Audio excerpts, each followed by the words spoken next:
And just a quick few housekeeping things is everything is being recorded and is a matter of public record. These recordings will be posted to our YouTube page, so be mindful of what comes across your screen, your video and your microphone. Those of you who are joining remotely, please stay muted until you are ready to contribute, to cut down on some of the background noise or feedback. With that, today is Monday, December 11th, 2023, and it's just a little bit after 3, and we're here for the Youth Committee for LWIA 23. So when you are ready, Chris, if you want to kick off the meeting, since our chair and vice chair appear to be running a little bit late. Good afternoon, everyone. We are calling to order the LWIA 23 quarterly youth meeting. Roll call, please.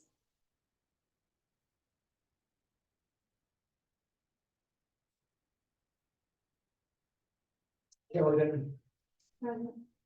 Ted Walk is not really here. Karen Jorgensen, I'm sending her a link right now. She's gonna be here in a second. Casey Bergholzer, I'm here. Courtney Conlon.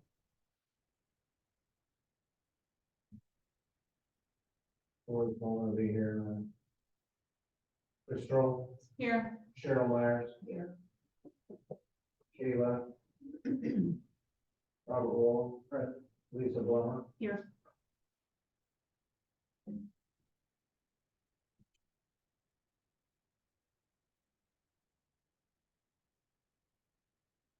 We all set. Do we have a quorum? Yes, So we can ma'am, vote? we do. All right. Number 2 is review and approval of the September 18th, 2023 minutes. If anyone would like to motion to approve those?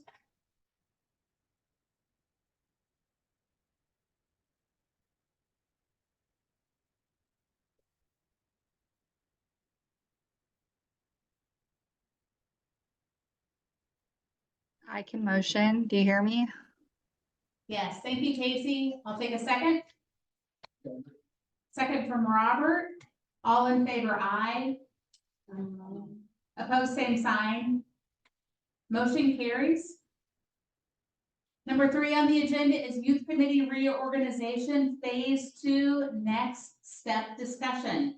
Jamie, I'm going to turn the floor over to you. Yes, thank you. So phase 2 was my oversight. We're really into phase 3 where we're identifying gaps. Last meeting, we looked at what our assets were, and that is what you have in front of you.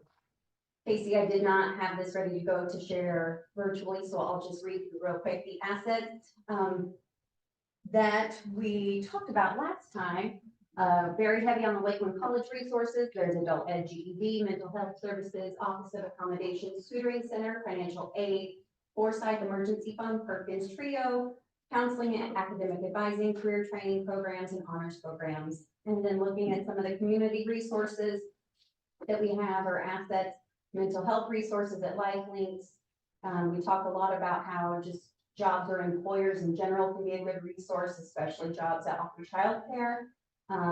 Jobs that offer mentorship and career coaching, and jobs that offer flexible work hours. We talked about housing assistance programs, the McKinney-Vento Homeless Liaison for secondary education, CEFS, rapid rehousing programs, URBA Homeless Outreach and Rapid Rehousing. And we had rental assistance in in some of our gap discussion too, I think. So if there's additional rental assistance beyond just homeless outreach.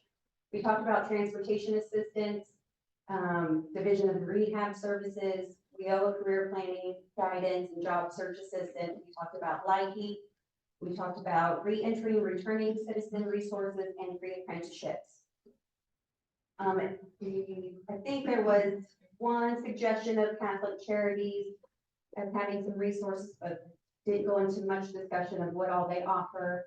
And there were some discussions on free cell phones or subsidized phone internet service opportunities out there, and those rental assistance programs too.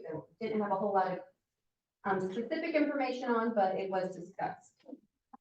In addition to that, I have our workforce development asset map for Area 23 that Tony works on diligently every year. And do you update like halfway through the year too? That's supposed to be about every quarter. Okay, so I will hand this out. So we have a pretty good idea, grasp, on a lot of our assets for the area. So phase 3 is for us to look at the gaps and really see what is missing in our region for youth, with a focus on youth out of school. And just to have discussion from there of what all we could be doing, what needs to be done. How are you guys feeling about the resources and the services available to help youth, especially those who are not in a school district, who do not have easy access to some of the assets that we talked about last time?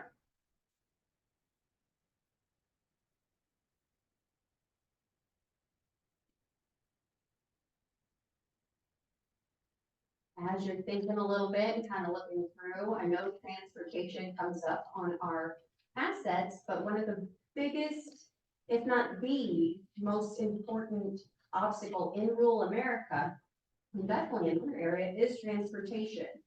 We do have dial ride, and then here in the Effingham area, it's, what is it, the IPT, and the Easy Track. What's the new thing that you guys, that's actually E-Tracks to make that public transportation a little more accessible and useful for people getting to work. But overall, there's not a whole lot of resources for transportation assistance. So how do you guys feel? Is that being a gap? Do you feel like we're adequately addressing transportation in the region? I think we've made strides in transportation, especially with even the system that is offered here in Effingham. But we have a long way to go because it's not just about the people that live in town. It is about, what about rural America that is 7 miles from this 500-person village, and they don't even have transportation to get into town to make it to the Dollar General, or even some of the simple things that they can do within their own very small communities. So I think there's a lot that can be done with transportation. I would also say that our digital access is limited for people that live in rural communities. I live in rural Neoga, and I have the ability to pay, not whatever, but I have the ability to pay for my own internet service. I have a limited amount of internet service and only one provider. So that is, I have the means to pay for it. So what about someone who doesn't have the means and cannot afford $120 a month for some decent internet, but not great? There are programs out there that help with it. I know that when I worked in outreach, that we did, I can't remember exactly because I wasn't the case manager, but there are programs that help with that. I'm not sure exactly what all areas that it's in, but it's like a government assistance. If you have internet access in your area. Yeah. You gotta have internet access. If you're way out of range, you don't have internet access, I can't help you with that. What about like, just offering jetpacks? I mean, even if, those, just those portable packs that you can carry around with you, that if you don't have cell internet or something, that you can use that as a way to get. We did that during the pandemic as far as education. Yeah. Where we gave those out to students or to staff or faculty that didn't have, it wasn't just during the pandemic, it was not just students that didn't have access to internet. There were faculty and staff that did not have internet service to their home, which was, I think, surprising to me because I thought they would all have access and some of them didn't. It was available to them, but they just did not, they chose not to sign up for it.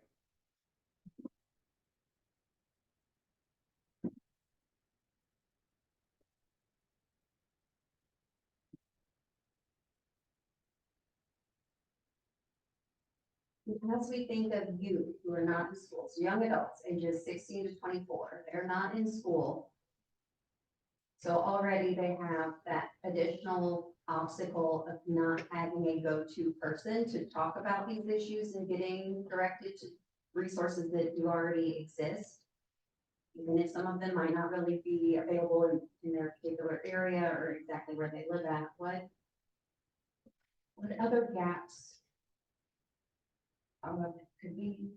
It's really hard to put myself in their shoes and think about in this region, what gaps are there? There could be a whole lot more than what I can conceive. So have any of you worked with someone between the ages of 16, 24 recently and gotten any input of what their experience is? Or is that something that this group should be doing, is reaching out to those individuals to get their experience? Definitely food insecurity. I know at the college, I visited the food pantry this morning and checked in, and they are very low, especially on hygiene items. That's a biggie. Even the clothing, like when they get t-shirts, they're gone. And she said things like rice and pasta. I mean, they had some items, but even though they're regularly stocking, the need is so great, especially with their young adults, that they are going through it pretty quickly. And then again, the transportation, would they get to a larger food pantry? And would they have the ability to access that? And then I don't know what the criteria would be if it goes off of the parents or not. But I see that at the college is definitely the transportation piece. If they're in a rural place, say like Shelbyville, we have LWIA that does such a good job in that too. But the rural piece and then the food, I would say, is what I see. Yeah, CIPT actually. This was asked of me not too long ago, and I don't remember if I couldn't find the answer or if I just found the answer and didn't commit it to memory. But if someone wants to go from like Mattoon to Effingham, is there like a drop off point or a meet in the middle point between Dial-A-Ride and CIPT? Well, I'm CIPT, if you cross county lines, it costs extra. So, I mean, they will go into another county, but it does cost extra. So and I think it's significant. But I don't think that there is like a meet point as far as I know. We have a student at the college that was taking the train from Effingham to Mattoon and walking from the Mattoon train station out to college. Yes, 7 miles. 6 miles. And that was because they got there too early in the morning for Dial-A-Ride to be in service, right? Correct, and they had a class at, if I recall, and this was last fall, they had a class at 8, so they took like this 5:50, 6 o'clock train, whatever it is. So they went from Effingham to Mattoon on the train. But by the time Dial-A-Ride would pick them up a couple of blocks from the train station, they would have been late for class. They could have waited at the train station and got picked up by Dial-A-Ride, but instead, now, the student also said, I don't want assistance, but I do think the city police got them a bike, if I remember right. They have I guess like a place that they keep all the bikes that are unclaimed in town. And the person accepted a bike, so they would leave the bike chained up at the train station, and then they would ride the bike, which again is not safe.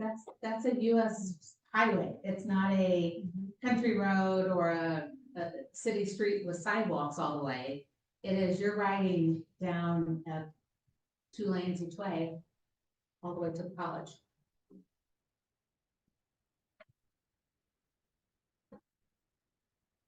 I just love in Carolyn. Sorry. I don't know how long she's been with you. Mattoon, Dial-A-Ride just received a $90,000 grant recently, and they had a survey out asking how people recommended that they use this grant. Those would be all good ideas. They also had a survey, I think, that went to Eastern students specifically, and then went to community members in Coles County And it asked questions about when was the last time you used LWIA, so they were taking kind of a needs assessment is what I would say that was. Rather than well, I thought when I received, was asking kind of suggest, so you're supposed to call in or on the internet and tell them what your ideas were for how, well, that's what I understood. Well, I think it may have been two different surveys. I think there was one that went out to ask questions about the grant dollars, and then there was one that went out that was, I'll say, more of a needs assessment for the area and asking people. Because the question arose, somebody who lives in the community has very different needs than someone who is living here on a temporary basis and doing school here. Whether it's a college student or someone living in the area for a short time. There was instances of Franklin High School, and I don't know, right, to get to school.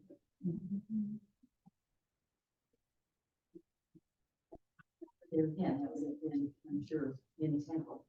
Now, do you offer bus service at the school that you're at right now? We do not yet, but we have 2 buses that were school buses that were donated to us. And eventually we're hoping to, because we have students in Sullivan and Charles, from Sullivan and Charleston and other areas, besides Neptune. So we're hoping eventually to have a driver and go pick kids up. Right now, they're being dropped off at the door by parents usually. So some sort of private transportation they're using. And we have an early morning, where parents who work, can drop off their kids early with supervision there at the school for them. And an after school program also for parents to come from home.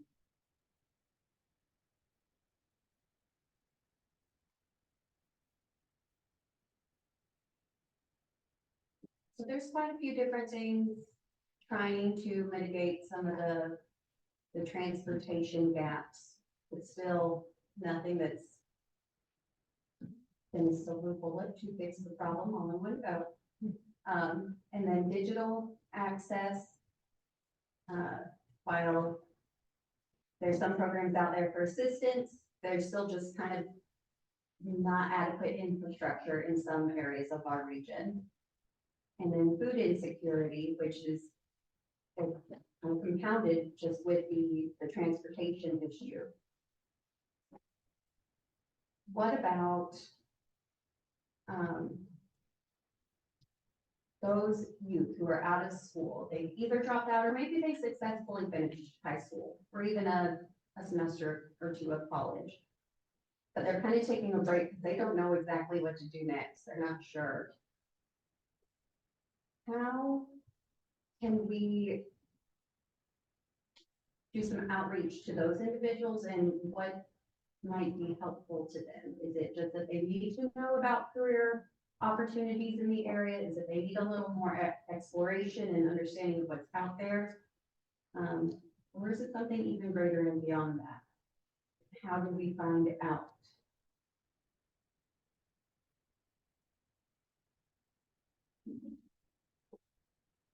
If we consider in our world today, the way communication is typically social media, so it seems like we should look at the social media opportunities we have, and is there potentially a link that we can create where we can do kind of a mini survey, if you will, that they could do it either anonymously or to share their name, where we could ask some very specific questions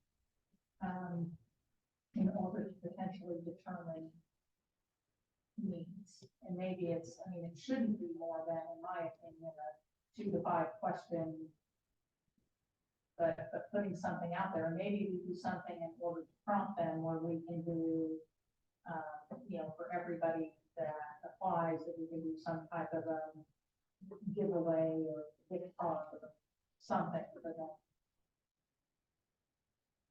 Completing the survey, sometimes you need a carrot to get them to do.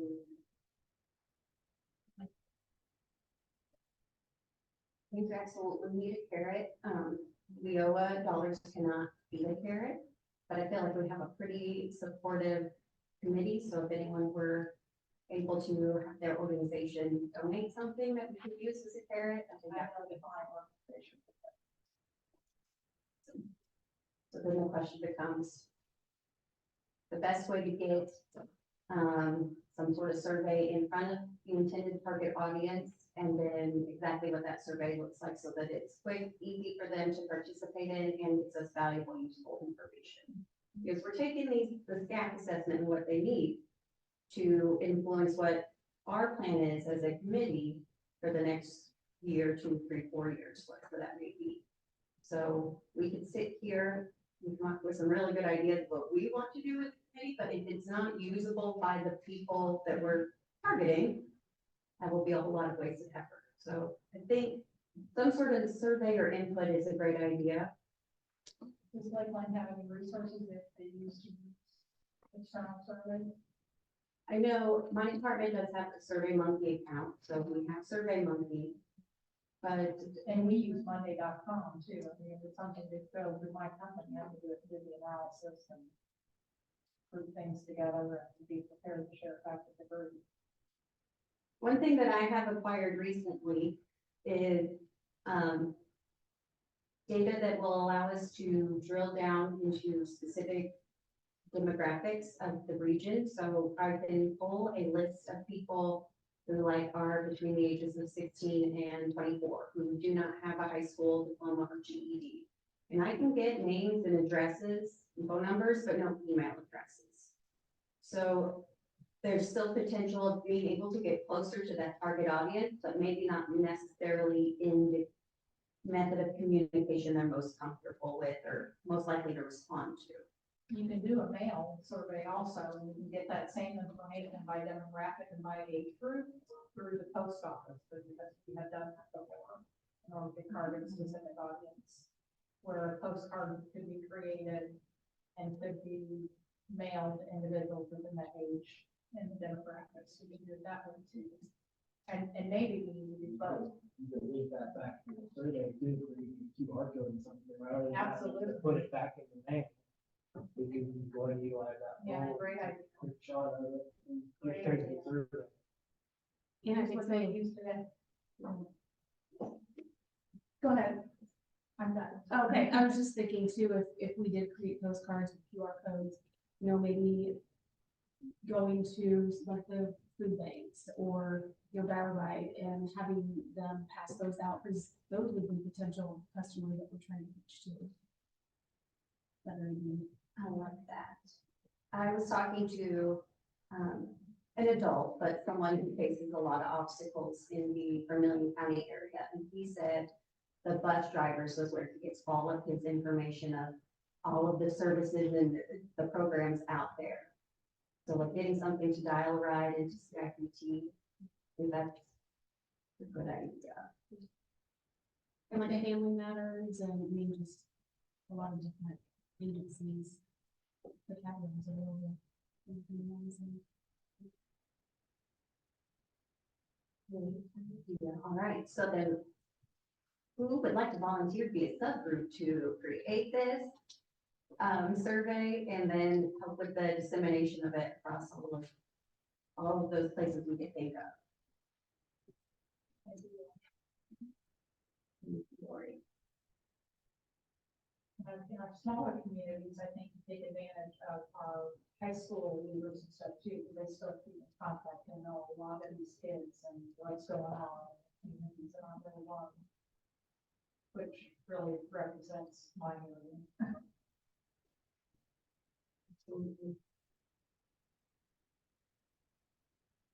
Well, I'm wondering, it's kind of to piggyback on this, but maybe another group that maybe we could get together in person. Is there any way we could look at the youth out of school that we're currently serving? And we could look through adult ed at people that we're serving between the ages of 17 and 24 and either do some sort of focus group or bring them together. Now I realize we're going to need some sort of the carrot, we need something to be able to get them there.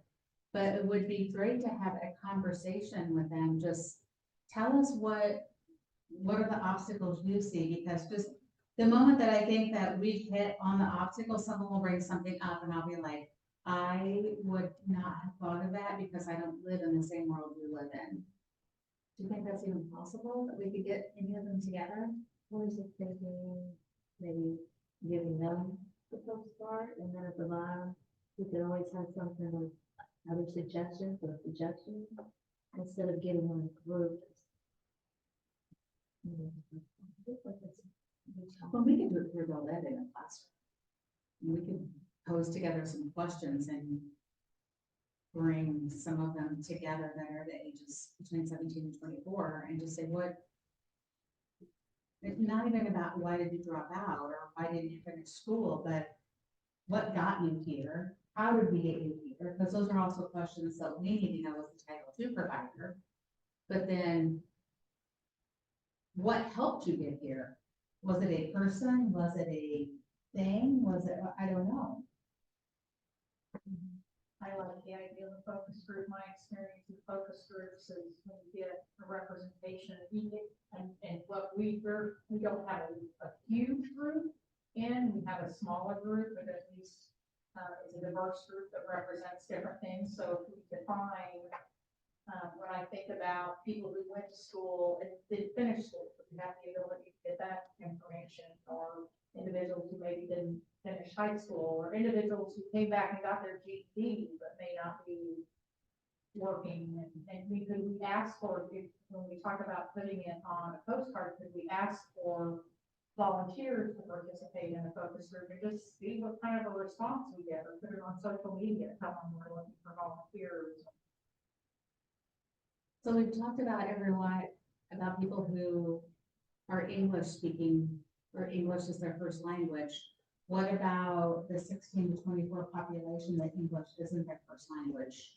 And maybe another language is spoke in the house or the place that they live.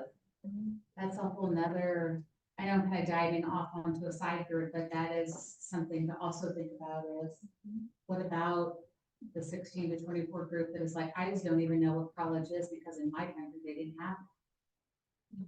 Or I didn't have access to it because of my family culture, my family situation. You think a faith-based organization would be the best way to reach those individuals? Because I can't, if they are not familiar with the lay of the land, they're probably not talking to any of the partners or any of the other services out here. What other, I'm trying to think of where could we find them without actually going and knocking on doors. Faith-based organizations and School districts. Well, the school districts are gonna know what families, I mean, Lucy might be close to speak to that, but they're gonna know the families that the kids are being the translator between the parent and the teacher.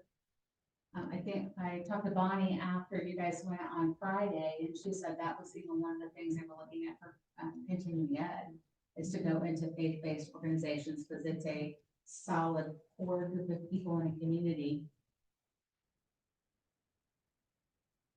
And there's some communities based on, individuals, when they, for their job, they do ethnicity, like we have, or I'm sure there's some communities that have a higher population than others, and there should be a way to figure that out when we focus on some specific communities where we know there's a higher population.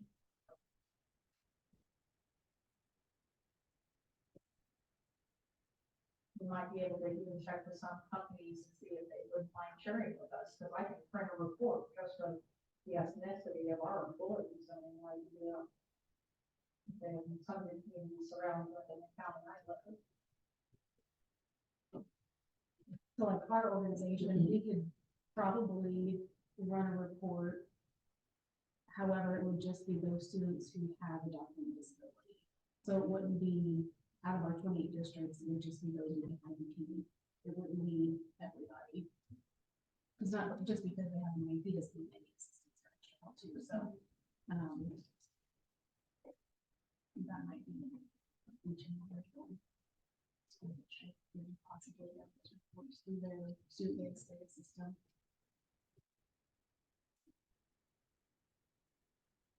And even if they could give them a postcard. Right. Like if we have, Yeah, like I was if just they were thinking- Spanish speaking, we could have Yes. a Spanish postcard, and that could be handed off to families that have I mean, to disseminate the information, we could.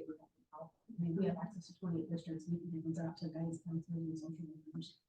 So would that be a better approach of saying, hey, we have this, could you share this with people who need these kinds of Yeah. demographics? Just pass them out as, Give me information on where these people are.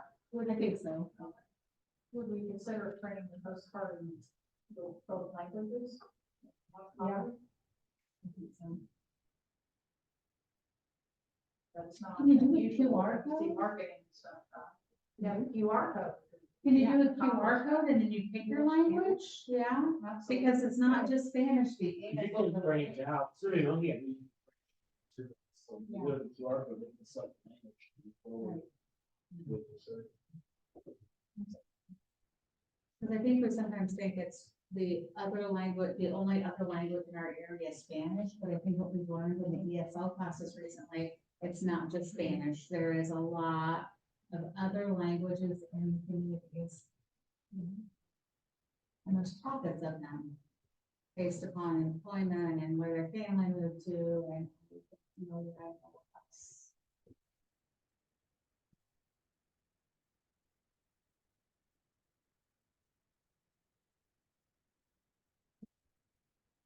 These are really good ideas. I think that we definitely have hit on the biggest gaps that we would see across the region because we're seeing them across the nation really, but to get a better zoomed in focus for what youth in our specific region need. Best practice would be to ask those youth in our specific region. So to get that survey going and potentially some focus groups, we need to start with identifying what we need to ask, have those questions, the method that we're going to do that, and then disseminating. So We had talked at one point in time, in one of our meetings, about having like an event. And you have to do events within each community that we would invite these individuals to come to. And we would have some offerings for them. Yeah, so, well, and not just employers, but the resources that are available to them. We can serve lunch, you know, we can have prize giveaways, we can do things, but have events within the different counties that we could invite them to. We've done that more with high school students, but we've actually had the schools got involved, of course, there, and they actually would bring bus loads of these kids where we were. So We just had a resource fair with almost probably 15 to 20 agencies, and it was strictly just for teachers to get the information to the kids. But I like the idea, we tossed around the idea of, and I think different districts have done this, but having a resource fair, kind of like what we were talking about, where they would, I think Paris High School, they have, I want to say they have one every year. It's more like a kind of like an employment, but I think something similar to that, where it would just be all these different resources or agencies that they can, you know, family, I think families need to go. I mean, students, I think sometimes at the high school age, don't necessarily know what to ask and know, you know, what they need. But I think making it open to parents too. And we have Links to Success that we do twice a year through Easy. We do it in conjunction with Lakeland, where we have just some of the main, like a lot of this, I don't even know, I think Lakeland, FAFSA and Trio program are there. And then we had only Department of Rehabilitation Services there. And it's always really small because it's hard to get, because we don't have a carrot, but it's hard to get the families there. But the ones that do come, they leave with great information. We have always said it's really helpful. do you think we could tie that to a reading night that they do, or Yeah. or I say we, but I'm saying we, like, I'm gonna do it. Because I know they have, like, the school districts will have like the reading night, or the math night, or the science night. How do we, the kids could be over here doing something, and I know some of it is that parents and kids do things together, But how do we get some of those resources into the school district at the same time? So if they're coming there for one event, they can see other possibilities. But what's the biggest attraction at a school district? Basketball game, the baseball game, the football game. And people will make it to things like that, but maybe can't make it to other events. Who told me they were setting up at a high school? It was an employer that was setting up at a high school, and they were setting up there to take applications not only from parents, but also from people that were just there to view the basketball game. Our student learner program, we go and meet with every high school, and we meet with the juniors and the seniors, and we do that in the spring. And so we just have individual around our market, because that's what we do, student learner program. Which is both soft skills and job skills for them, but we find, that doing that, I mean, we have a captive audience, because they come and we do giveaways, truck shoes, and stuff like that, we do a presentation, and then we have an evening at our facility where we invite the parents to come in and tour, so they can see it's the same place to run. But I think I've shared with you, this is kind of the best kept secret for somebody, so I agree that getting in the schools and getting in, I certainly was not familiar with all the potential resources that are available. I have a daughter who has Asperger's and is ADHD, who's now a single mom in Kentucky, and I'm like, go to this place, right? Find these resources to support you, because I now understand the value, but I think there's so many that from parents, adults, we don't know that our opportunities, how to market what is available to them. So there's lots of different ways to do that. Maybe we use multiple. And you can get great prizes. We'll go out and pound the vendors. I mean, we've had computers donated, and I mean, there's different things, right? They're all going to participate and just asking, because they need these individuals as well to be our up and coming. I mean, we are staffing every day, and it's not easy to find quality people or people that work, so. So your student learner event that you have in the spring, when is the upcoming? We usually do it in March. We start in March. We send out a letter to all of them, and then we follow up with a lot of we develop relationships with now. And we schedule dates for the schools, and then we go in and we have a presentation put together about what we're all about and the resources that we have available, the tuition reimbursement, and we talk about all those things. The flexible schedule, we work around the football schedules, we work around whatever they have going on. We have them kind of come and go, and we want to keep our local talent local is kind of what we say. So even if it's somebody that's going into college, we leverage that too. The internship program we really want to get into this year, but we start really working on it in March for like May graduation. So you guys are going into the school. We go into the schools and meet with students. Now, we have found that the juniors and seniors, a lot of times sophomores, the maturity level is just not been there. That's been our experience, so we focus on. I think that's a great way in, but I do think the meeting with the parents or the community is going to be a much more effective way in. And I like the idea of having an event, but the reason why we have not had a meeting between last quarterly meeting and this quarterly meeting is because I am your staff from the board, and time, there's not enough of it. And I do want to make a point though, when you talk about parents, a lot of these kids that we get that actually come to work for us, their parents are very involved in their lives. Their parents don't come to the parent meeting that we have. So I think we have to, and those are really the kids that we want to reach out to. When they have involved parents, typically they're being a lot of the kids that we support, and then their parents, matter of fact, they are the adult in the house. sometimes when you hear the story.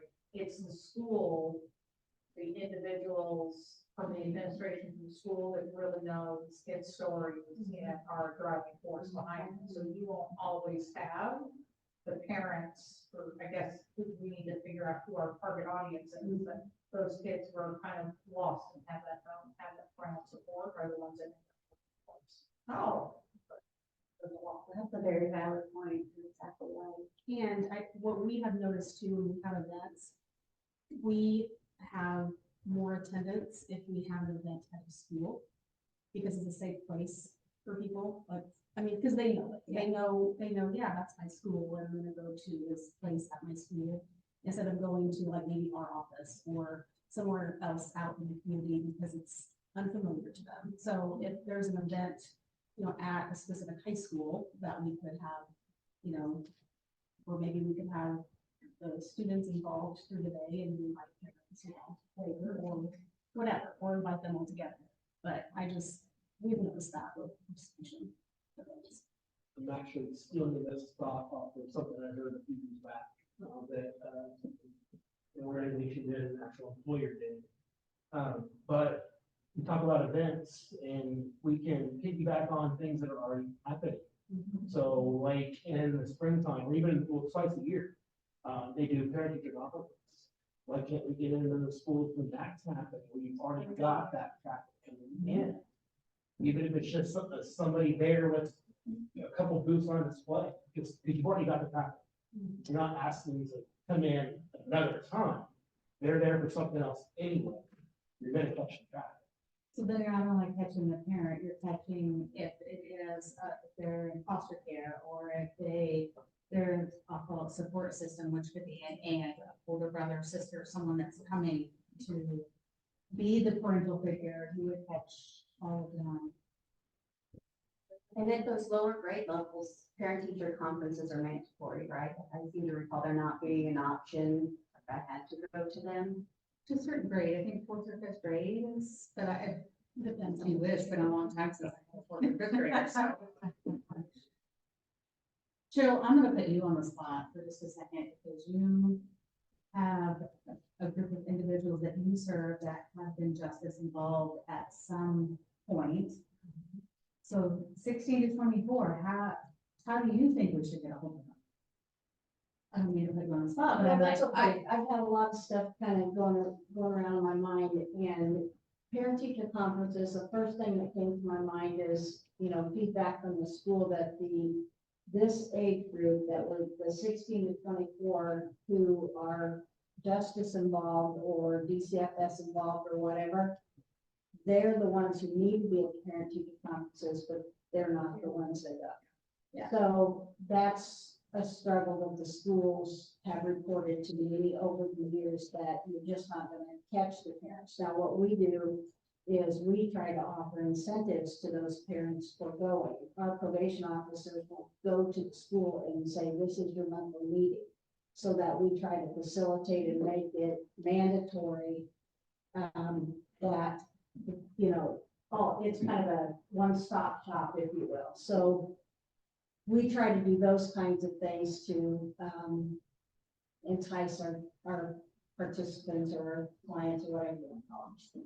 I can tell you that over the years, and you know, you're talking a lot about transportation gaps and whatever, and the criminal justice system through the Illinois Criminal Justice Information Authority has offered a lot of grants over the years.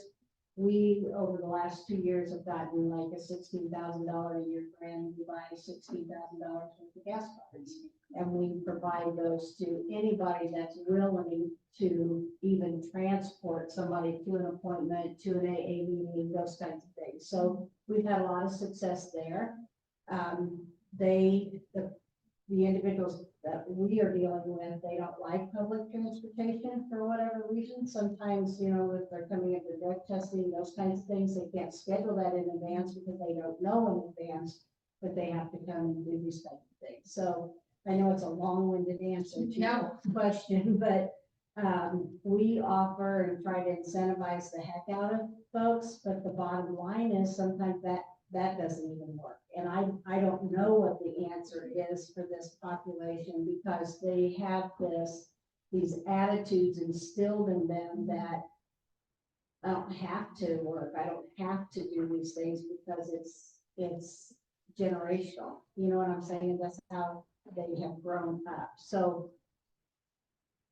we can offer a lot of this stuff and again, please understand that my viewpoint is from the justice involved individuals. I mean, you know, I don't have a lot of experience working with the kids that are not involved in the justice system. So your perspective may be very different than mine. And I don't want to sound like a negative Nancy because we've had a lot of success with our incentive program and with our kids. And that's the answer is the carrot, you know, because they don't willingly do a lot of things without having some kind of carrot. And we've been very lucky because we've been able to get some community donations and some grant funds to be able to, you know, give them gas cards to. We have a program called the Gold program where, you know, they can earn money and then they get things off of our incentive or, you know, those kind of things. But I don't know, I totally lost what your question was. No, I think just getting your perspective, you bring up a group that we haven't talked much about is DCFS. I mean, is that where some of the 16, and they could be in the system as a 24-year-old as a parent. I mean, you could be looking at them as the child, or you could be seeing them as the parent. So that's a group we haven't really, I don't want to rabbit hole anything, but that's a group we haven't really talked about. Do we get DCFS caseworkers involved and see, get it, because I think the more ideas we get, the more opinions we get, the more perspective we get to try to help us find the right path to take us. And I can tell you that age group that when we are dealing with them, there is no trust. They have real trust issues. So even if we are dangling a carrot in front of them, they're gonna be like, what are you trying to do now? You know what I mean? They're so, you know, so you get it asking them to just say, hey, come and do this and we'll put you in for a drawing for this. What do you want? What do you, because their lives have been so tainted with mistrust that it's really difficult to build that trust, to get them to say, to believe that what we're attempting to do is a good thing. We really do have the best interest in my life.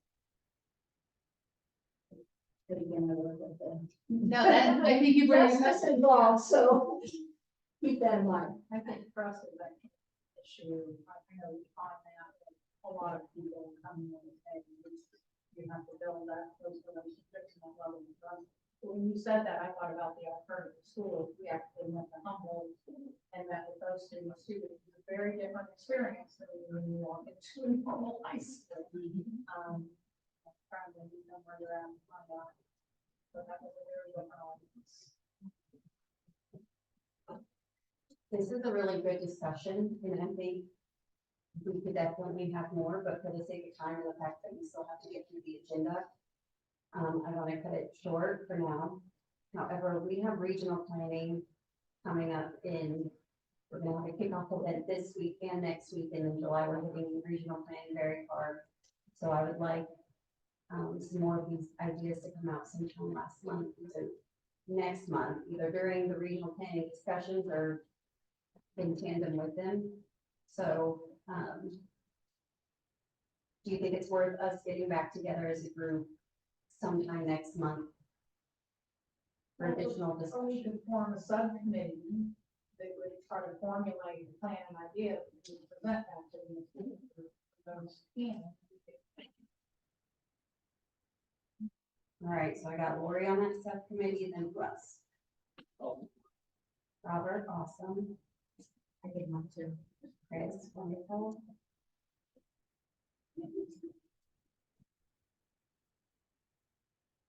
It's a good start. We can reach out to some more of you guys individually, but let's go ahead and move on to the next agenda item, and we will continue discussions as a smaller subcommittee next month. Number 4 on the agenda, report on activities and programs for youth. Kelly, welcome aboard. I know you visited us last time with Lori, so welcome, and we'll let you give us a report on activities and programs for youth. Okay, I just want to say, thank you for, having me. My name is Kelly Denton and I am taking over for Lori. I'm sure you all remember that from 3 months ago. Basically, I want to start by saying that we have been working with Lakeland and Lakeland is working hard to get our youth, state fund supplemental, grant going. We did receive that award, notification. And that's gonna free up some of our, formula dollars so that we can add a few more, hopefully out of school youth. We're looking for work experience, so if anybody knows of any. Our career planners are reaching out and we do have several that we are trying to put on at this time. So hopefully that works out before spring, which is a very short time. Also, we have served about 66 youth, so far this year, and, we have a few work experience, but like I said, we're trying to get those numbers up because we're a little bit behind on that. I don't know, I don't think I have anything else for that. Does everybody know what work experience means? When we talk about work experience. Oh, that's good. And if everyone knows, I don't know if we need to go into detail, but if you don't understand, just we can have Kelly give us like a short definition of that. So work experience is where, we look for, participants who will want to go out into the community and work at our work sites. And we pay them a wage. And, usually they work no more than 29 hours a week and less than, 365 days a year. So usually it's just a temporary thing to give them some of that work experience and training. And, it just, usually these participants continue working there after our program is ended. How does that differ from DHS, STEP work experience program? So this is some, of course, anybody that's not in the STEP program. I Not the am STEP. not sure what the STEP program The is. STEP program is basically for those people identified, those students or young people identified with disabilities. Okay. This is for, any Anyone. student, yeah, any person, yes, not just those with disabilities. So we, like I said, we're working really hard to get the work experience, individuals. I know that we have at least possibly 6 in Marion County coming up, so we're working really hard on. What please do some. These are 13 counties, and I knew somebody was gonna ask me this. I like to say, think of Moultrie over to Edgar, down to Lawrence, over to Marion and everything in between.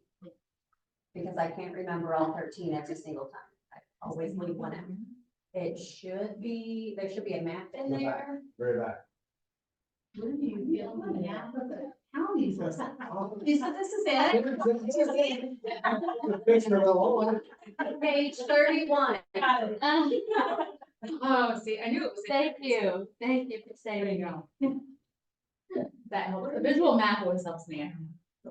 The employers who are, I know with the STEP program, I worked with the STEP program when I taught at Matthew High School and worked with the DHS, because I taught the, career program in special ed. And it seemed like they always had problems getting employers to want to participate in this program. Our career planners go out to some of the businesses and talk to them. I know, like I said, my career planner in Marion County, she has been going out to some of the businesses over there and has got, I don't know, maybe 4 on board right now. So we're hoping that we have, What's the advantage to the employer? we are paying their wages. So we're paying the wages, yes. Oh, Yes. for a limited amount. For 29, up to 29 hours a week, and for 364 days, up to 364 days, yeah. So it's really a good program for the work site. I'm going to talk to you individually. I supervise the STEP program through Easy, so we hold the contract. And I think Matt too has their own contract, but we hold the contract for the other districts we serve. So, like you said, sometimes it's hard for employers to buy in, to take somebody's student in to have them in the workplace without some internal support. I mean, it's mostly the places like Catholic Charities, Salvation Army. Yeah. You can't, yeah, they were never really, I mean, I've been out of there for a while since 2020, so I don't know. Yeah. How it is now, but I mean, you couldn't get Sarah Bush. We have Lincoln Sarah Health Bush now. Center, or, do you have them? Wonderful, okay. That was really fun. And we did it. Mark them with the W, right? It's like, Okay. Any other questions for Kelly on youth programming or activities? Number 5, performance measures and current status. I'm going to turn it back over to you, Kelly. Okay, thank you. So our actual preliminary outcomes right now are at a fail level, but I have been assured that this is a normal process at this time of the year. We are only failing in one area in the youth category, and that's the youth measurable skills game. However, you know, we're at the end of the semester. Grades haven't really been put in yet.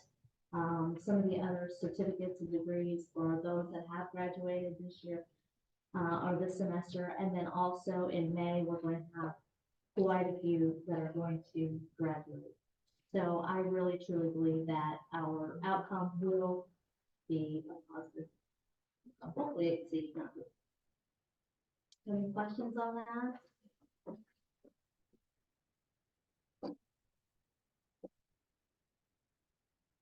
Seeing no questions, we'll move on to number 6, other business.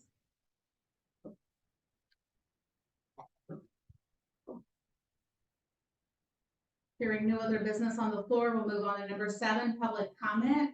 Public comment.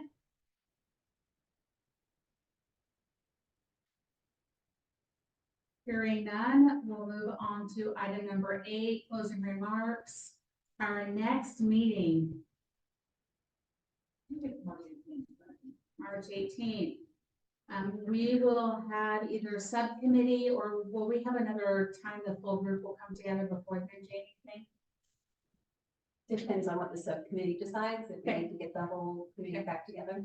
So the possibility of another meeting before then, but our next meeting will be Monday, March 18th, 3 p.m., same location, the CEFS boardroom. I would entertain any motion to adjourn. Thank you, Lori. A second? I'll second. Second from Lori. All in favor, aye. Opposed, same sign. Meeting is adjourned at 4 p.m. Just in the next meeting. Right? Hey, excited that you're here for a consortium. We'll get started in just a second. Use the restroom.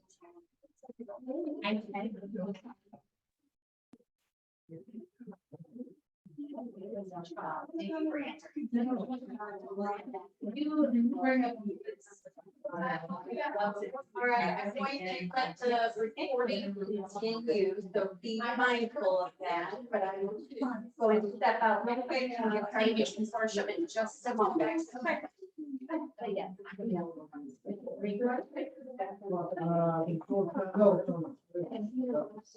Go back to cover. Okay. Yeah. Actually,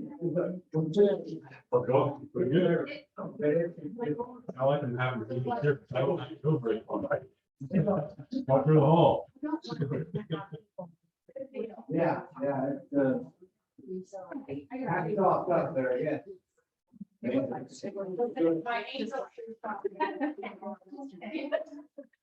But I think I need to go see my parents.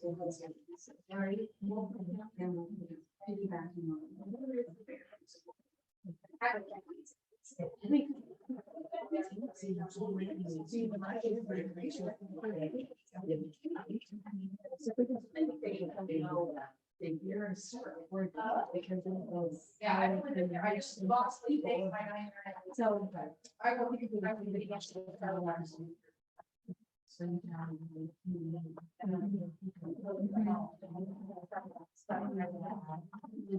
I had that. they might lay in there. I think it's.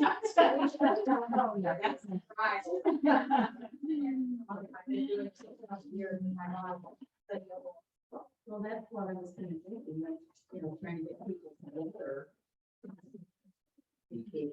Back to that discussion that we had on education, are they gonna get that? It might be really. Could I have one? Thank you. Put some extra. Could I have? You run out, I'll get more. There's there's a way, right? Like, they have certain pickup spots, I think, plan. I mean, when we get more, like, even though it's the same base, we have to take it out of printing if we're using it for our outreach efforts. Yeah. Yeah, so they'll be outside of the board. I'd say let's do that.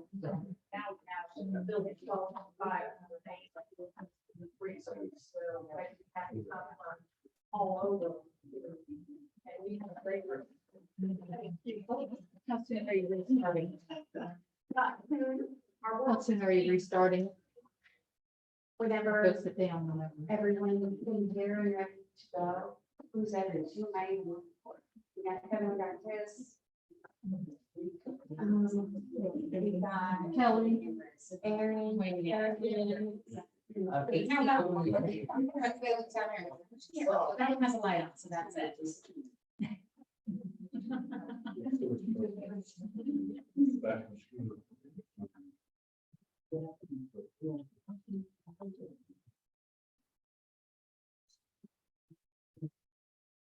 Courtney did text me.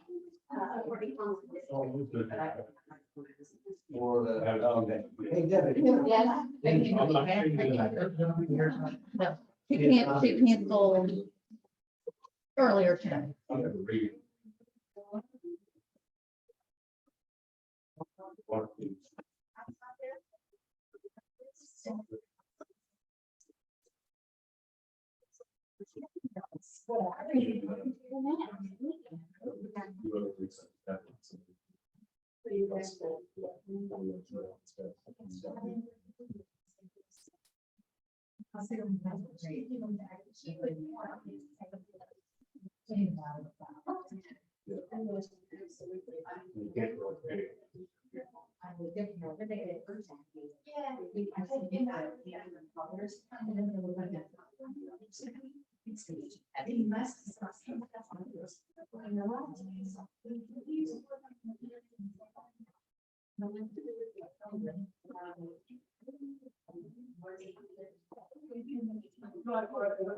All right, up to you.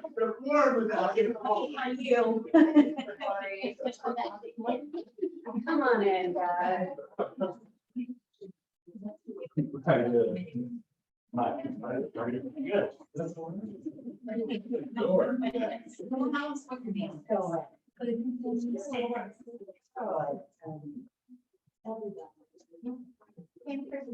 All right. Thank you for your patience. Those of you who are online, I'm just gonna do some quick housekeeping things. We are recording. This is a matter of public record, so be mindful of what comes across your microphones and your cameras. If you're joining us via Zoom, please keep your microphone muted until you are ready to speak, so that helps us cut down on some background noise. If you are here in person, still be mindful of your facial expressions and what you're doing, because we might catch a pig in your nose.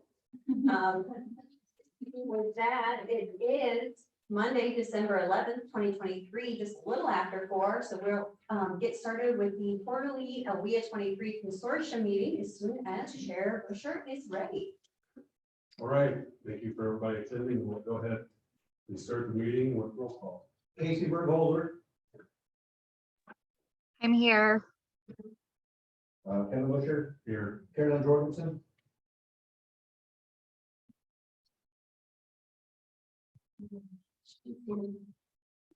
Nathan Purdy, Here. Gerald Billieu. Here. Kelly Denton, Here. Rob Jackman, Chris Stroll. Here, we do have Joy Corinne here for Perkins to serve as proxy for, Chapman.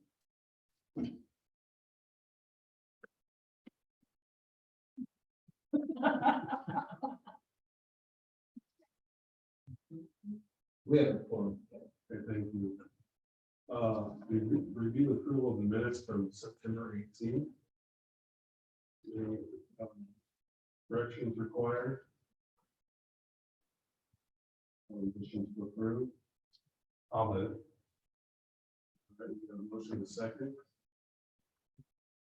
Second. Second. All those in favor by saying aye. Aye. All opposed, same sign. That motion carries. Next, conflict of interest disclosure. Anybody have any conflict of interest for today's meeting? No conflict of interest, go to ACC training. Lakeland College Adult Education, and that's Shannon McGregor over here in the church today. Good afternoon. My name is Shannon McGregor. For those of you who are attending remotely, I will make sure that this presentation is shared with you so that you've got a copy of materials too. Thank you. I am here to present information on adults and adult education and family literacy for Title II. We are the Title II partner that is presenting today here at Lakeland College. And so this handout encompasses a large number of our services, gives you kind of a comprehensive look at adult education with Lakeland College. But I also included a little bit of information that will be will represent our other partner schools in LWIA 23. So I am going to go kind of from the presentation if you want to follow along. So adult education, what does it encompass? It's essentially primarily high school equivalency. At Lakeland, it's GED. At some of the other schools, it's HiSET. And we also can have the power to do some transcript evaluations with ROEs. We also support English as a second language or ELA, English language acquisition services. And we provide all of our services at no cost to students. That's books, instruction, resources, love, you name it, okay? Wraparound services. And so let me talk about that because that'll relate to a lot of y'all who are here. So when a student comes to us for GED, ESL, any of the services that we support, we do an intake process with them, formulated a plan. We take that material and give it to CAFS and our partner agencies with whom we have cooperation and everything, and so that we can provide better wraparound services for our students. That's on the advising side. We get them into the class that is applicable to them, and our advisors, our Janie and Kyle, help primarily with that process.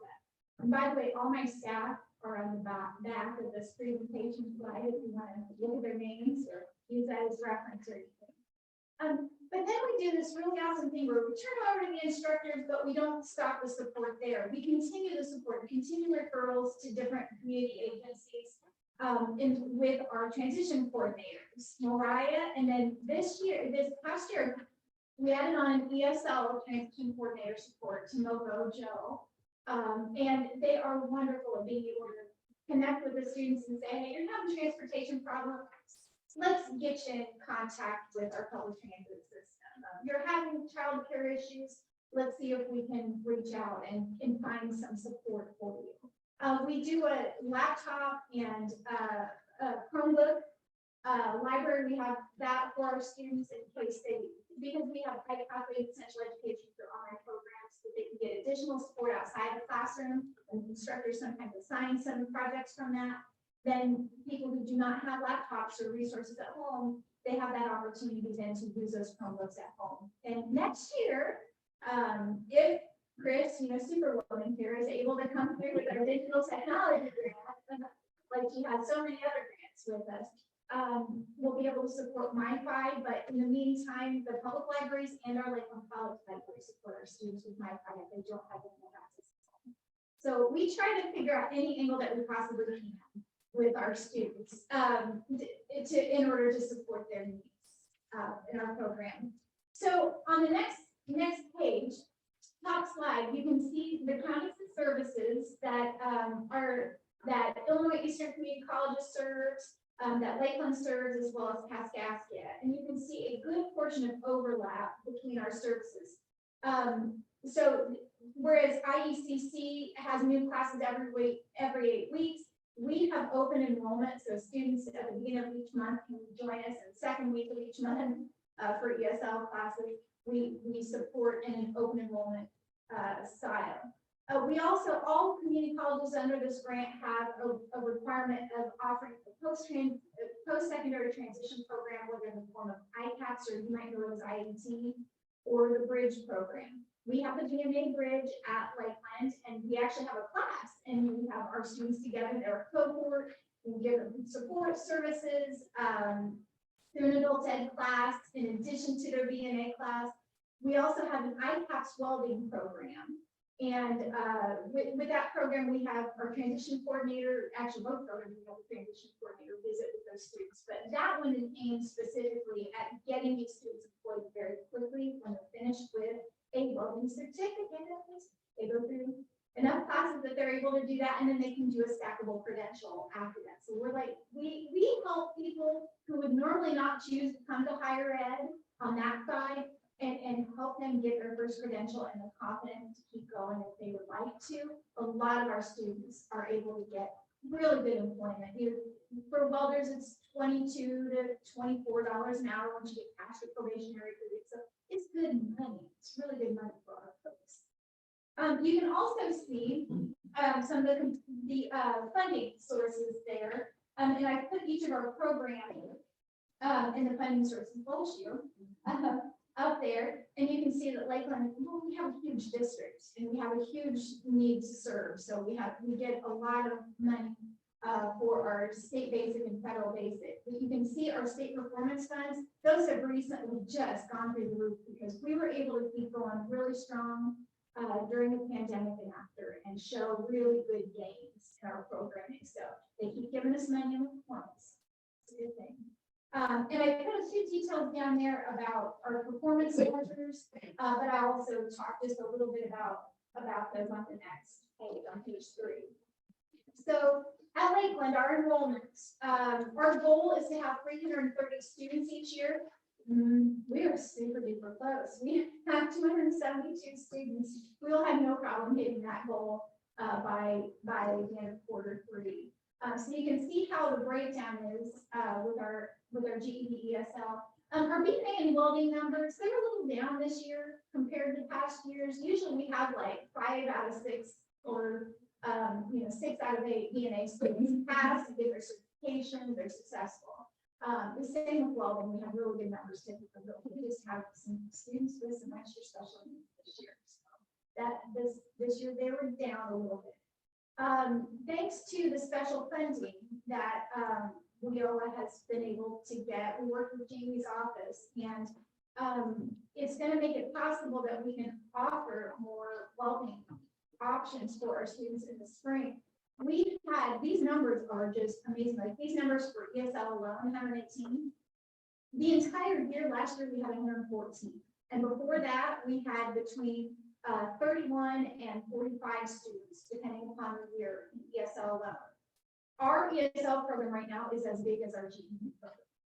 And so we had money crunch, and y'all came to save us, Jamie.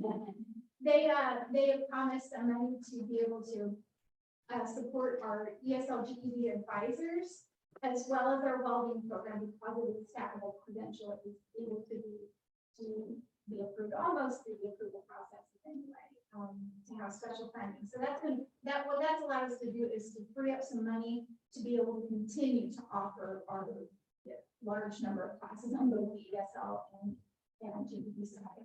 We made some partnerships with businesses, CHI, GPI, CHI overhead door in Arthur GPI is, graphic packaging in Shelbyville. And then we also have a location at Easy Trail in Arthur, where we are helping their employees directly, but Easy Trail has been kind enough to let us do a community/business kind of class arrangement. So we've had, that's part of the reason for our numbers, and plus we put our ESL classes on the website, and what do you know, people are paying attention and they're showing up. And we actually have a wait list at some sites, because we can't have that many things in a number.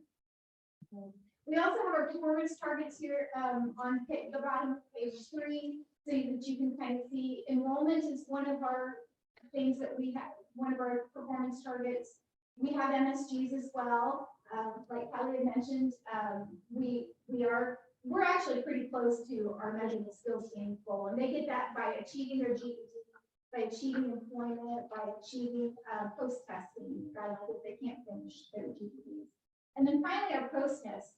This would be considered one of our weak areas. This number, the 31.62% for our post-test goal, we have to get that up to 65. Well, in the next week, actually tomorrow, it'll go up quite a bit because we'll have all of our welding post-tests in. And then we also have 4 ESL classes that we don't have our post-tests into yet. And then we'll have another boost here in February, March. So that number just keeps dialing up as we go. But last year, you can see we're pretty short of it at 46.8. But we have to hit it this year. So we have all sorts of initiatives with our students, including the implementation of pizza parties. Because they don't show. So we have all the same, issues that a lot of you have. We have, meaning that our folks are very special, and we really have to encourage them, help them work through life situations. Adult learning is not an area where you can just go, check a box and you're sure that everything's just going to line up in a certain way.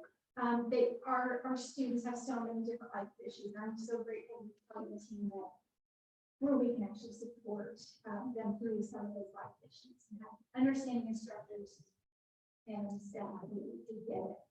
You can see some of our sites here on the back page.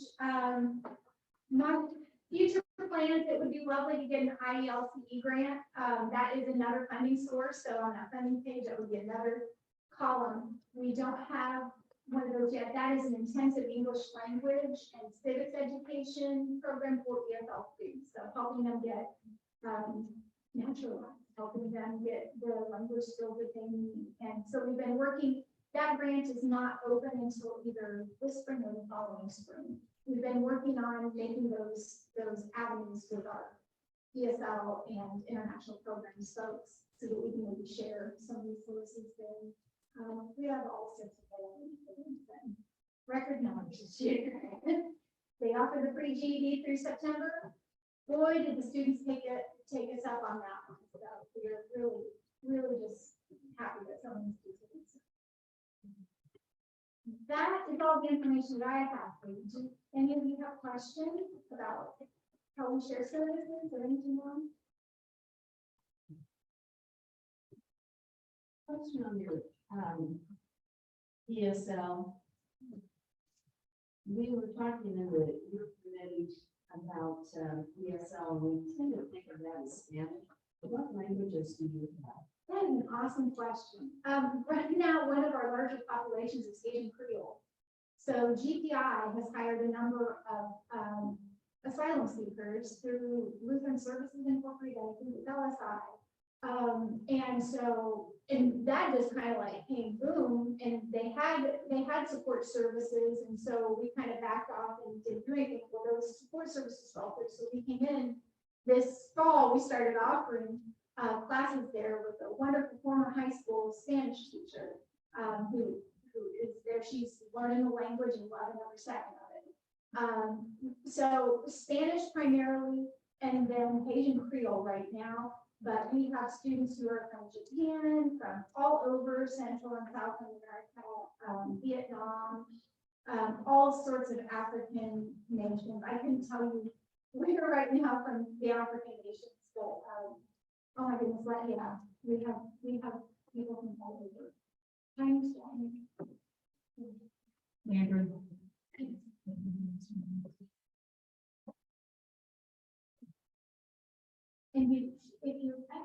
you wanted to be an instructor and thought you couldn't do ESL, yes, you can. Anybody can work calmly and kindly with another language learner. All that you have to be able to do is speak English and be patient. That's it. I've done it. I helped with citizenship and everything has to, and it's one of the most rewarding things. Are you looking for additional ESL instructors right now? There was always You hear that, Nancy? Look at these high school during the day and ESL at night. This discussion about me saying no. But it would be fun. I think it'd be fun. Thank you so much. Thank you. Engaged. All right, next, we need a volunteer to do the agency training for next meeting in March.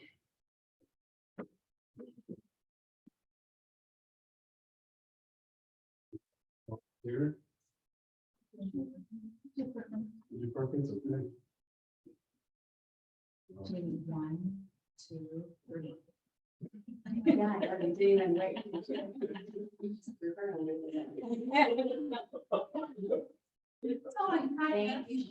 Thank you. Thank you. All right. Thank you. Next on, number 5, general information, business services update. Jamie. All right, I am going to take this time to introduce you all to Devin Roper, the new WIA Business Services Specialist for LWIA 23. And at this time in March, he'll be giving the update for the business service team. Welcome, Devin. Here are all the people on the consortium today. Devin, welcome. Devin started October 16th. Yes. So still not even quite three months in, still new, fresh new.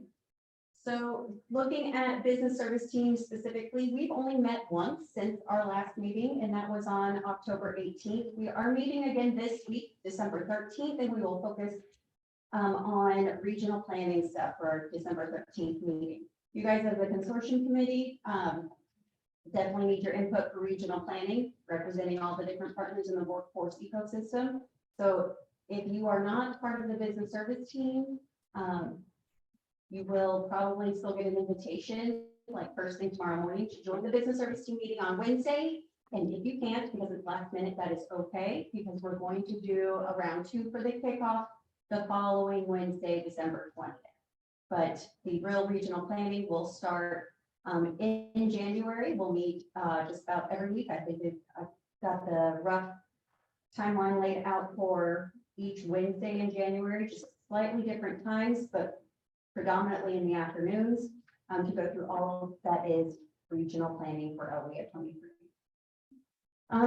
So our business service team last met in October, and we were still at that time really focused on just making sure we were working through our plans for 2023, which included that employer summit that we held in September for Workforce Development Month, and then included us working towards talent pipeline management.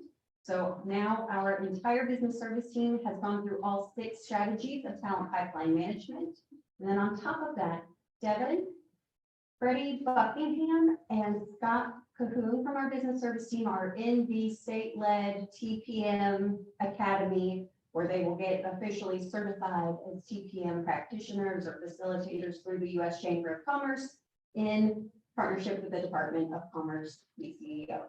So they will be wrapping up this month is it, isn't it? We got one more meeting. One more meeting, and then we start our practice pitches to the committee for our entire TPM program. And I want to say they're still talking about maybe a graduation or commencement type thing, but I'm not 100% certain on it. But from what I've seen, will be done in December, and then whatever comes May as far as an official. Awesome, that's exciting. So then once those 3 are certified, that would mean that then myself and Courtney Yockey are all TPM certified in this region. So we will get that talent pipeline management sector strategies hard going from January through next year so that we can, the goal is to have a talent pipeline management collaborative for each of the target sectors in our regional plan. Right now, we have healthcare, manufacturing, and IT, and then an interest from childcare. But just a quick overview of the new regional plans we will be working on in just a few days. Those target sectors may change a little bit. So January is gonna be interesting. Might be a little change up from what we were planning with TPM before, but we will have at least 5 TPM collaboratives going soon. We also talked about National Apprenticeship Week. That was in November. It was like amazing. There was so much stuff going on. I don't have it in these notes because I'm going to talk about it in the board meeting, but like over 200 events in the state of Illinois, 110 proclamations, and 8 of those proclamations came from LWIA 23. There was just a ton of stuff going on and lots of excitement around National Apprenticeship Week. And then a lot of what we talked about at that last meeting in October was just all of the events that everyone had going on was so much. Perkins, CTE at Lakeland had a ton of advisory committees and job fairs.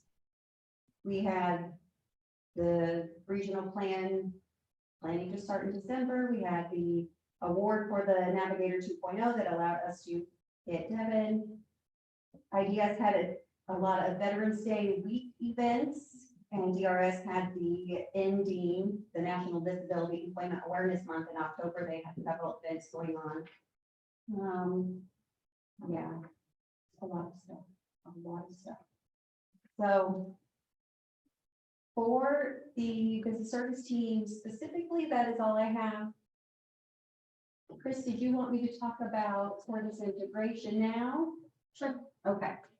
So in conjunction to go with the regional plan, because that's not enough for us to do is just to think about a whole regional plan in a matter of a few weeks, but we all part of that that's going to include specifically chapters to inform the regional plan is our goal is to have integrated services, both to individuals and businesses. And that is what makes the business service team a thing, is it's all of the partners that offer business services trying to integrate how we offer those and work together as a team. So on the flip side, we need to look at those services to individuals, and the one-stop operator consortium will lead the charge in doing a self-assessment of where we stand as far as integrated services. So the definition of service integration is a combination of strategies to align and simplify access to one-stop center services and to support employers, job seekers, and system customers to provide the best possible experience.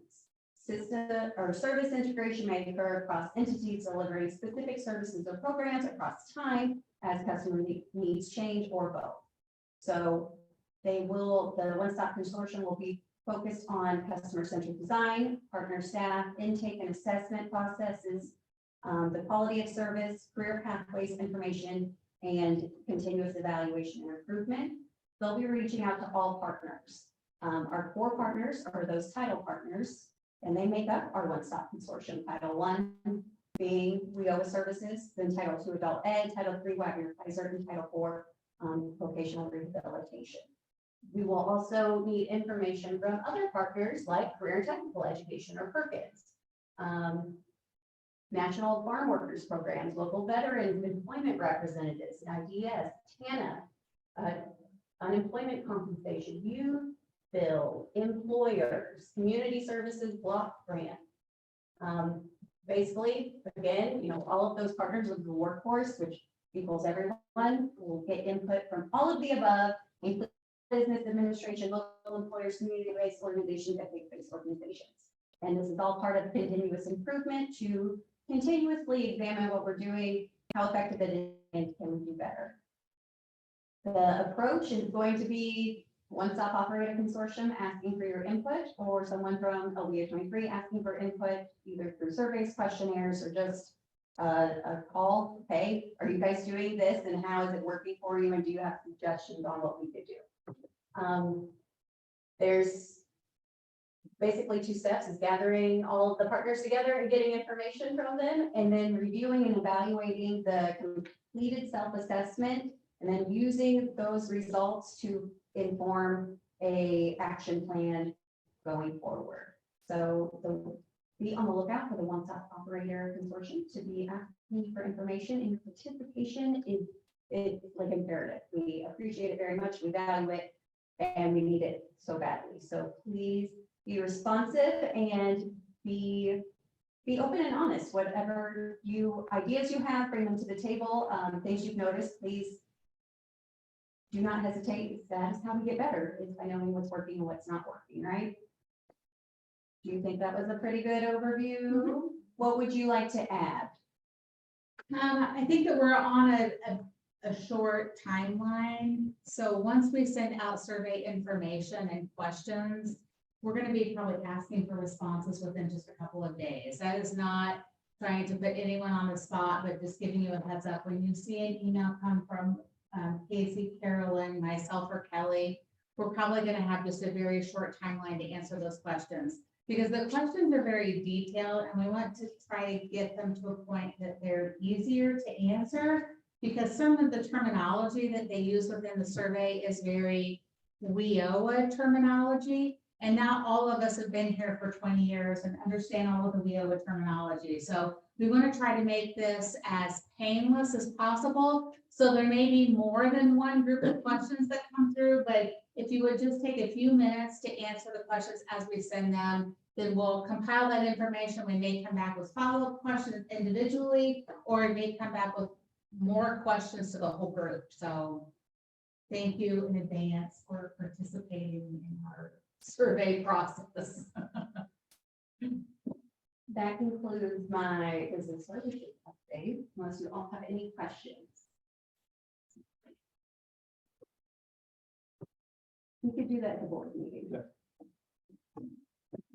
Thank you. One-stop operator for Chris. You want to have this consideration? We had our one-stop operator meeting last Thursday, the 7th at 3:15 at the Kluge Center. Casey, Kelly, Carolyn, and myself were present for the meeting. We talked a little bit about door signage. Casey's been working to get some of the signage on the doors so that there's good information on the doors and the required information, because she would be able to speak better to this, but there's certain required information that has to be up there. So getting some signs that maybe look a little brighter and clearer with good information. We talked about the computers in the resource room that had been updated.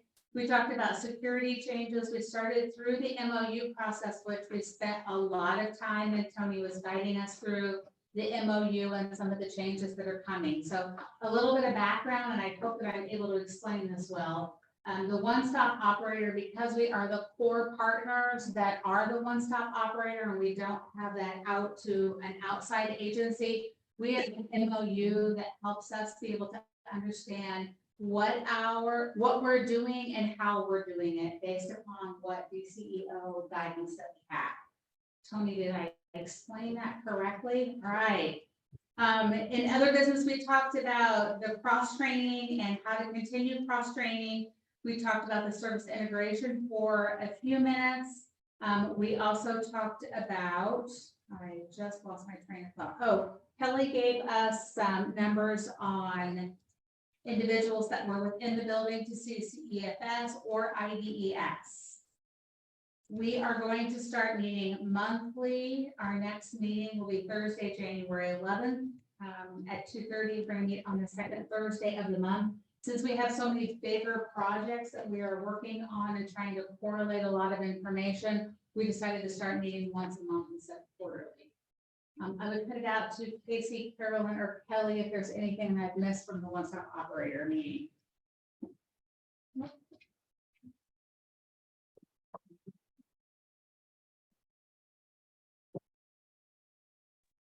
This is Carolyn Jorgensen. Nope, it sounds good to me. I'm going to Carolyn. Sorry, Carolyn, go ahead. That sounds about right to me. Thank you very much.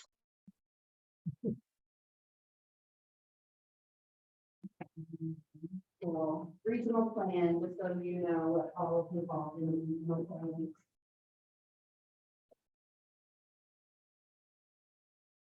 Okay, anybody have any other other items that's information?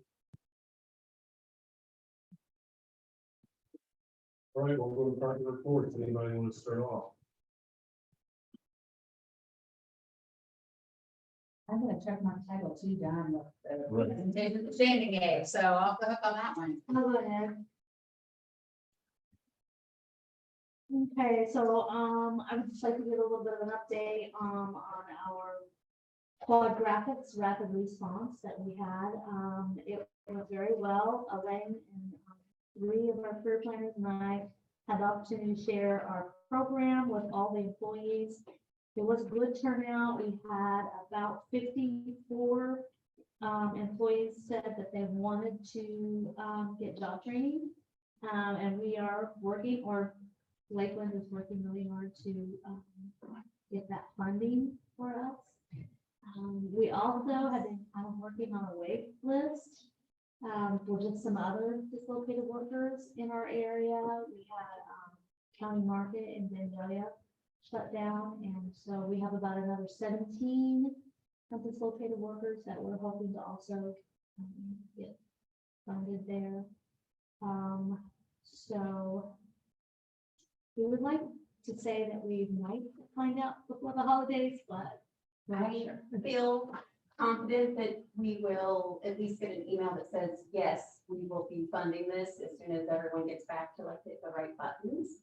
We have the proposal done, like right now, with a few little tweaks that I have to make before I submit it sometime in between meetings tonight. okay. So we're very Great. close. That's wonderful.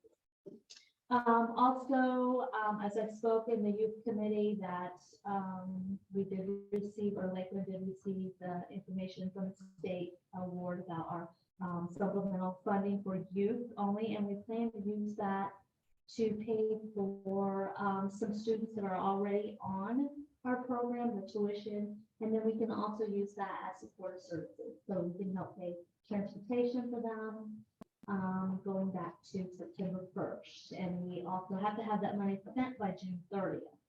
So we will be working hard to get that. And then that frees up some of our formula dollars to put on other out of school, hopefully work experience folks. We did hear that Evapco in Newton is closing. They had 25 employees. We do not have a rapid response, and this is all through Elaine. Elaine gave me this information today. So she said we are not planning a rapid response at this time because actually Evapco has offered all 25 employees a job at their other location in Karina, which is about 20 miles from them. And so that should be good. Anything else anybody can think of that I need to share? I'll just toss in that Evapco event, even though we won't be doing a rapid response event, we are including them in our 1E proposal because they have some incumbent worker training they want to do to continue to grow that location that they're transferring all the affected workers to. So that is part of the 1E proposal as well. Okay, thank you. And one last thing, we did have about 691 people that went through the ICE office for this past quarter, which is quite a few.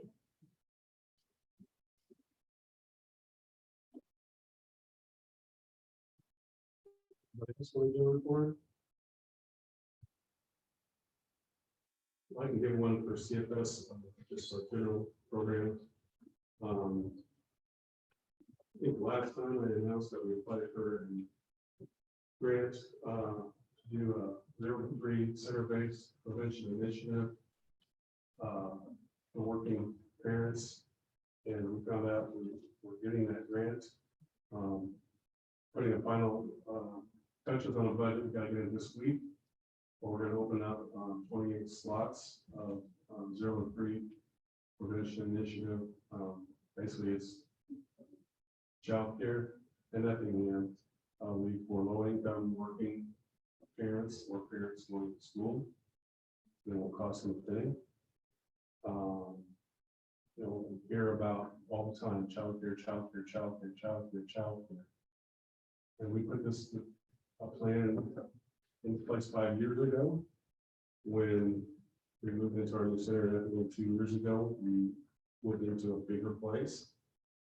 We applied for this grant twice and we found out last year we're getting it, or this year we're getting it. So hopefully in May, June, we'll have this open. If we can find 8 qualified people to work there. So we're really excited about that and offer, you know, parents that high quality, early childhood education here in Effingham. And if somebody is not working, you can still apply and they'll be referred to our early Head Start home-based program. So they can still get services if they're not working, just for Head Start instead of prevention, center-based initiative. So we really want to focus on those parents that are working and going to school. So we got that started. Excited about the opportunity to do that. So Congratulations, because that is so needed in the community. we'll just gotta get started. One step at a time. You have the That's money. right. Now you just gotta hire the people, right? So you know what the capacity will be? 28. It's not a lot, and it's just classrooms. That's all we got, so that's what we got room for. We can't do any more if we get based on DCFS rules. Every little bit helps. So, yeah, so 28, we'll see. You know, maybe that's another 20 families that couldn't work before, they can work now, you know, Is that your room? you're in, yeah. And can we have a location? You're in, you know, Head Start saying, yeah. Yeah. So. Yeah.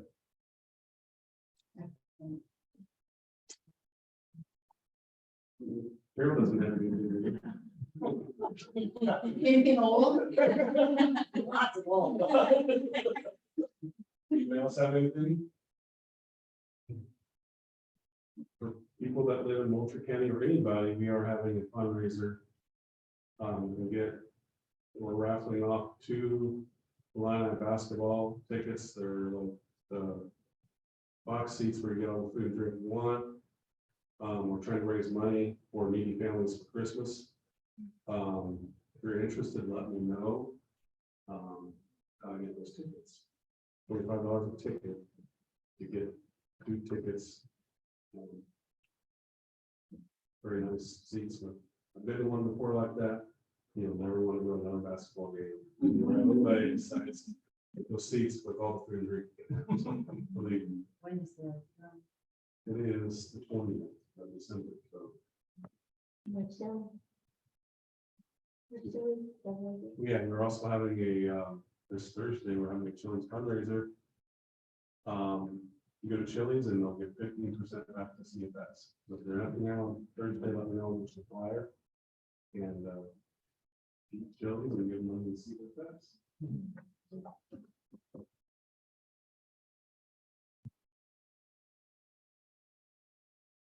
Any other reports? All right, any old business or new business? Any public comment? We do have our oblong grocery store closing. Okay, So. Yeah, they've tried to keep them just strong. you want that motion to contact the Commissioner Kelly? And she can contact you? I email. Okay. But you Yeah. Yeah. any points are there? Probably only about 4 or 5 full-time. Okay. Then there's, Yeah. Those little grocery stores have a hard go of it.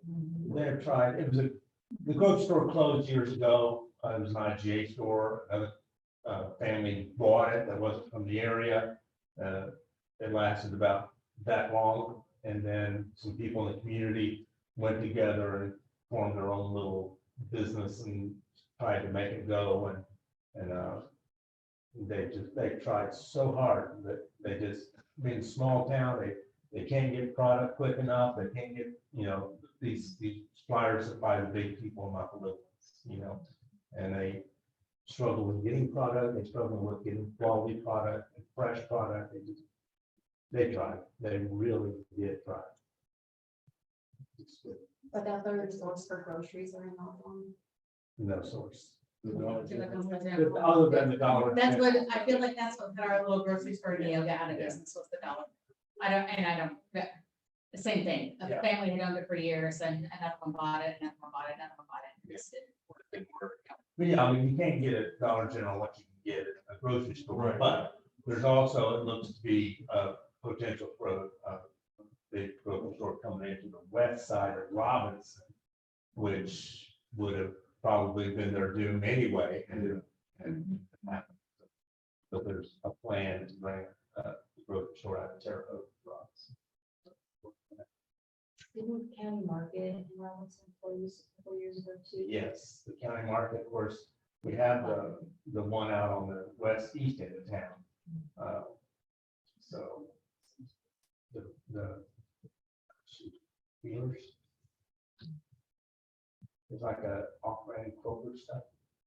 Oh, ruler. Ruler, yeah, off-brand Kroger.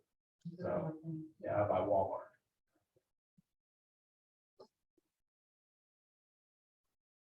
Any other public comment?